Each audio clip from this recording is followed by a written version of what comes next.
ब्रह्मकुमारी संस्था का प्रतिष्ठित और जन जन की आवाज बना रेडियो मधुबन 90.4 12 सालों का हो गया। इस अवसर पर ब्रह्मकुमारी संस्था के मनमोहिनी वन स्थित ग्लोबल ऑडिटोरियम में समारोह का भव्य आयोजन किया गया। इस अवसर पर सिरोही विधायक संयम लोढ़ा, रेडियो मधुबन के निदेशक BK Karuna, TV actor Neelam Gupta, वरिष्ठ राज्योग शिक्षिका BK Usha, radio Madhuban coordinator BK Yashwant समेत कई लोग शामिल हुए। कार्यक्रम के दौरान स्थानीय कलाकारों ने मारवाड़ी से लेकर कई प्रकार की शानदार प्रस्तुतियां दी। तकरीबन 3 घंटों तक चले इस कार्यक्रम में कई प्रस्तुतियां दी गई।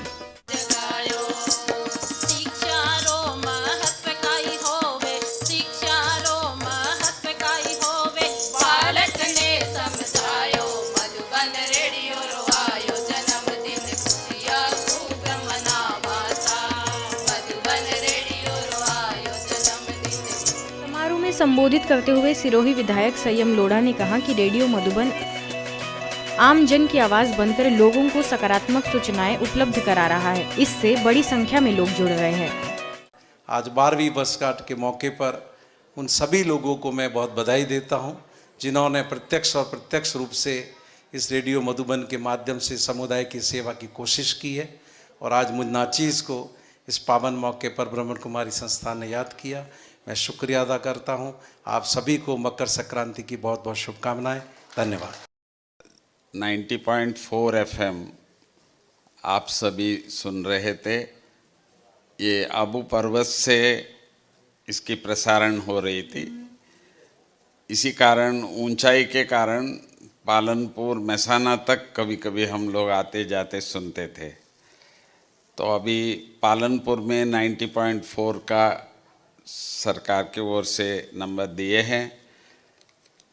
तो बहुतों ने कहा कि भाई हमको बहुत अच्छा लगता है।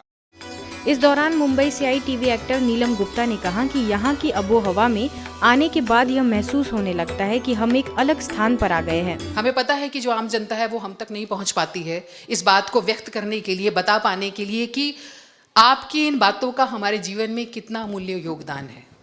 तो इस 12वीं वर्षगांठ पर मैं बहुत बहुत अभिनंदन करती हूँ मधुबन रेडियो का, और बहुत बहुत धन्यवाद करती हूँ कि उन्होंने मुझे मुंबई से आमंत्रित किया। और सौभाग्य है मेरा कि मैं आज यहाँ उपस्थित हो पाई, क्योंकि मुझे कहीं और होना था और मैं यहाँ पर हूँ। तो मैं बहुत बहुत धन्यवाद करती हूँ। रेडियो मधुबन परिवर्तन तो अवश्य ला रहा है समाज के अंदर, और ये परिवर्तन भी एक सकारात्मक परिवर्तन दिखाई देता है। इस यात्रा के सफलतापूर्वक चलते रहने पर और इस 12 वर्ष के माइलस्टोन को पूरा करने पर मैं यशवंत भाई सहित रेडियो मधुबन की पूरी टीम को बहुत बहुत बहुत इस संस्था की ओर से, ब्रह्मा कुमारीज की ओर से बहुत बहुत बधाई देता हूँ, बधाई देता हूँ, बधाई देता हूँ।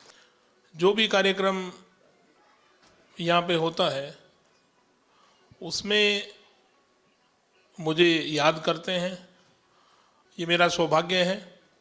और यहाँ का जो प्रेम और प्यार है उसको मैं मना नहीं कर पाता हूँ। कुछ बंदिशें सरकारी नौकरी में रहती है, कुछ टाइम की रहती है, फिर भी जैसे तैसे करके जो टाइम मिलता है उसमें मैं यहाँ आता हूँ और आप सबसे मिलने का मौका मिलता है।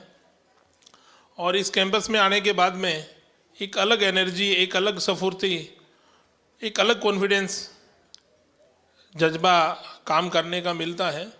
मकर संक्रांति और हमारे रेडियो मधुबन का 12 वर्ष अपने आप में एक ऐतिहासिक स्मरण दिवस हमारे लिए बना है। मैं पुनः सभी को बहुत बहुत बधाई देना चाहता हूँ। मैं रेडियो मधुबन से कुछ करीब 2 साल से मैं आपके संपर्क में आया हूँ। रेडियो मधुबन, और जैसा कि आप सभी जानते हैं कि हमारी ये पवित्र संस्था जो कृषि से काफ़ी कुछ कृषि में भी अपना योगदान दे रही है।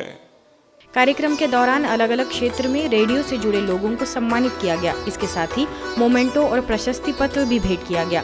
कार्यक्रम में स्थानीय लोग भी बड़ी संख्या में शरीक हुए। रेडियो मधुबन 12 साल पूर्व शुरू हुआ था।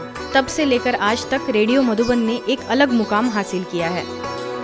आज की खबर में बस इतना ही। देश दुनिया की तमाम खबरों के लिए देखते रहिए मधुबन न्यूज। सर्वधर्म संगम टीवी चैनल को लाइक, शेयर और सब्सक्राइब करें। साथ ही बेल आइकन को प्रेस करना ना भूलें।